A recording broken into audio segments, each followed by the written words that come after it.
អាណននៅក្នុងចិត្តរបស់ទ្រង់មានអ្វីលាក់បាំងមែនទេខ្ញុំកណាមានសំណួរមួយតើមនុស្សស្រីអាចមកទីកន្លែងអ្នកបួសហើយសុំធ្វើជាសមាធិបានដែរទេព្រោះគេចង់បានសេចក្តីស្ងប់ក្នុងចិត្តគេអាចកំចាត់បានមិនចាំបាច់មានការសង្ស័យអ្វីទេហេតុអីក៏ព្រះអង្គមិនអនុញ្ញាតឲ្យមនុស្សស្រីចូលក្នុងដំណាក់ព្រះធម៌មហាទេវីព្រះចាបទីបានលះបង់អ្វីគ្រប់យ៉ាងហើយធ្វើដំណើរផ្លូវឆ្ងាយដោយក្នុងសម្លៀកបំពាក់ពណ៌លឿងពីព្រះនគរកបិលភ័ណ្ឌមកដល់ទីនេះហើយនេះសបញ្ជាក់ឲ្យដឹងថាស្ត្រីអាចស្វែងរកសច្ចធម៌ដូចគ្នានឹងបរិសុទ្ធទូទៅដែរព្រះនេត្ររបស់ទ្រង់មានក្តីសង្ឃឹមក្នុងការមកទីនេះថាព្រះអង្គនឹងអនុញ្ញាតនឹងបង្ហាញផ្លូវឲ្យទ្រង់ស្វែងរកសេចក្តីស្ងប់មើលទៅទ្រង់មានព្រះបញ្ញាឆ្លាតបន្តិចជាងបរិសុទ្ធឡើយហើយក៏អាចសម្រេចពលឺព្រះធម៌មិនខុសគ្នាដោយចំពោះបរិសុទ្ធដែរសូមព្រះប្រទានដោះស្រាយបញ្ហារបស់ស្ត្រីទាំងអស់នោះផងចុះសារីបុត្រអានិរុទ្ធមុខលៀននឹងមហាកស័ព្ទយកទឹកឲ្យពោះទ្រង់ទៅ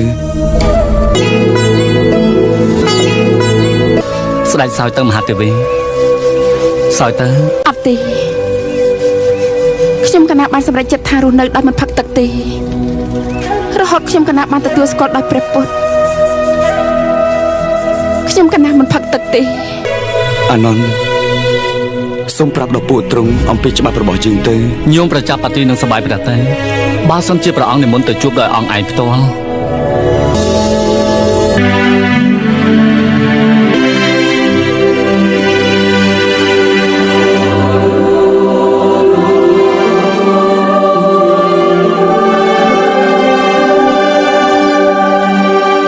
អាត្មាព្រមទាំងព្រះសង្ឃទាំងអស់